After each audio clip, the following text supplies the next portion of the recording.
ಅದಕ್ಕೆ ಗುರುಗಳ ಮಂದಿರಕ್ಕೆ ನಮಸ್ಕಾರ ಮಾಡಿದೆ. ಯಾಕೆ? ನೀ ಇಲ್ಲೇ ಇರ್ಬೋದಲ್ಲ. ಊರೂರು ಸಂಚಾರ ಮಾಡುವಂತ ಗುರುಗಳ ಅಪ್ಪಣೆ ಆಗಿದೆ ತಾಯಿ. ಇನ್ಯಾವತ್ತು ಬರೋದೇ ಇಲ್ವಾ? ಬರದೇ ಇರೋಕ್ಕಾಗುತ್ತಾ ತಾಯಿ? ಮನಸ್ಸಿಗೆ ನೆಮ್ಮದಿ ಸಮಾಧಾನ ಸಿಗ್ಬೇಕಾದ್ರೆ ಗುರುಗಳಿದ್ದ ಈ ಮಂದಿರಕ್ಕೆ ಬಂದೇ ಬರ್ತೀನಿ. ನೀ ಎಲ್ಲೇ ಇರು, ಈ ಶಾರದೆನ ಮರಿಬೇಡ. ನನ್ನ ಪಾಲಿಗೆ ಸಾಕ್ಷಾತ್ ಶಾರದೆ ನೀವು. ನಿಮ್ಮನ್ನು ಮರೆಯಕ್ಕಾಗುತ್ತೇನಮ್ಮ? ಗುರುಗಳ ಜ್ಞಾನ ಸಿಂಧುವಿನ ಬಿಂದು ನಾನು. ಈ ಬಿಂದು ಸಿಂಧುವಿನಲ್ಲಿ ಬೆರೀಲೇಬೇಕು.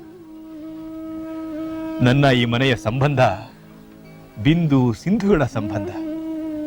ಸಿಂಧುವಿಲ್ಲದೆ ಬಿಂದುವಿಲ್ಲ, ಬಿಂದುವಿಲ್ಲದೆ ಸಿಂಧುವಿಲ್ಲ. ನಾನಿನ್ ಬರ್ತೀನಿ ತಾಯಿ.